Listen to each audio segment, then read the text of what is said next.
So I've run into a couple of projects where people use ChatGPT to just write their book, and then they want me to edit it and they don't tell me. And I'll be honest, the first time this happened, I didn't know what it was. I thought the person just wrote like this. But I just want to address that if you are using ChatGPT to create like a rough draft of your book, there are certain things that you should be aware of so that it is properly personalized and doesn't reveal that it's ChatGPT. So there are a few trends that I noticed. When you tell ChatGPT to write a book about something, speaking about nonfiction really, it does this thing where it breaks up the information very consistently across the whole book. And then it has some errors in it that are pretty consistent that happen. So it'll do things in threes a lot. It'll bullet point a lot of your things and do it in threes. And it'll do that throughout the whole book. And it'll alternate between having some of those bullet points be phrases and some of them are going to be complete sentences. So you have to watch that to make sure that it's correct and consistent. Proofreading wise, it's perfect. It's a computer, you know? But the thing is, it's not a human, so it starts to fractalize on itself.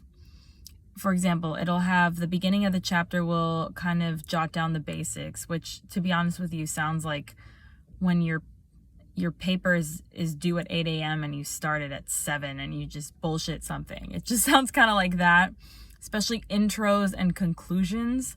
Watch those because they start to just bullshit, and I just take those out, honestly. I just write my own little intro and conclusion. It doesn't really need that much, especially when you're teaching someone something. Because you want it to be engaging. So watch those places where the second half of the chapter, it starts to expand on the stuff that it said in the first half, but it just starts repeating everything. And so it's better to kind of unify the information, put things in their respective places. You know, a lot of this is just organizing information. Also, it ends a paragraph typically with, by doing this, mothers of young children can blah, blah, blah, blah, blah. By doing this, da, da, da, da, da. But it does that for like every paragraph. So obviously that's ChatGPT. So I would always look for those and just paraphrase them. Also, it usually will create a conclusion chapter that just repeats everything. So like I said, like just anything introduction or conclusion wise, I would say just strike it.